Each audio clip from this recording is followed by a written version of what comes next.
नमस्कार, आप देख रहे हैं पर्यावरण पोस्ट और मैं हूं आपके साथ ज्योति निषाद।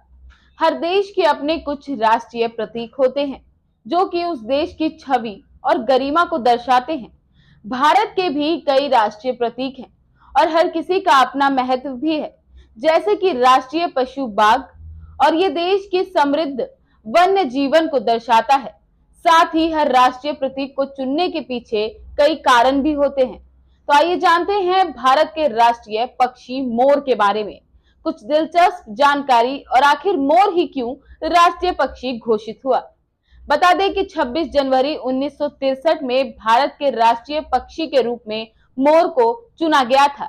जैसा कि हमने बताया, हर राष्ट्रीय प्रतीक को चुनने के पीछे कई कारण होते हैं। ठीक वैसे ही मोर को राष्ट्रीय पक्षी चुनने के लिए भी कई कारण हैं, लेकिन इन कारणों के बारे में बहुत कम लोग जानते हैं। तो आइए आपको बताते हैं मोर को राष्ट्रीय पक्षी चुनने के क्या कारण थे और ये राष्ट्रीय प्रतीक देश के बारे में क्या दर्शाता है। मोर को राष्ट्रीय पक्षी इसलिए चुना गया क्योंकि ये पूरी तरह से भारतीय संस्कृति और परंपरा का हिस्सा है और मोर सुंदरता प्रतीक भी माना जाता है। इसके अलावा मोर पूरे देश में पाए जाते हैं। हर भारतीय मोर से भलीभांति परिचित भी हैं। इन्हीं कारणों के चलते मोर को राष्ट्रीय पक्षी घोषित किया गया। हालांकि वातावरण में कुछ बदलाव और जंगल के कटाव के कारण मोरों की संख्या अब धीरे धीरे घटने लगी है। बता दें कि हर राष्ट्रीय प्रतीक की सुरक्षा के लिए कानून बनाए जाते हैं ताकि किसी भी राष्ट्रीय प्रतीक को कोई ठेस या हानि ना पहुंचे। ठीक उसी प्रकार मोर की सुरक्षा के लिए भी कुछ सख्त नियम बनाए गए हैं।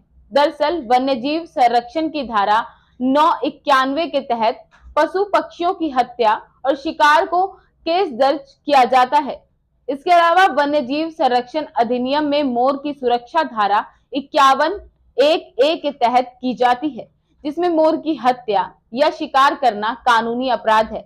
अगर कोई व्यक्ति ऐसा करता है तो उसे सजा दी जाएगी। और बता दें कि इस कानून के तहत अगर कोई व्यक्ति मोर की हत्या कर देता है तो उसको कम से कम 7 साल की जेल हो सकती है। इसके अलावा मोर को पालने पर भी कड़ी सख्ताई और पाबंदी है। कोई भी व्यक्ति मोर को अपने घर में नहीं पाल सकता। फिलहाल के लिए बस इतना ही। ऐसे ही पर्यावरण से जुड़ी खबरों के लिए देखते रहें पर्यावरण पोस्ट। सब्सक्राइब करें पर्यावरण पोस्ट।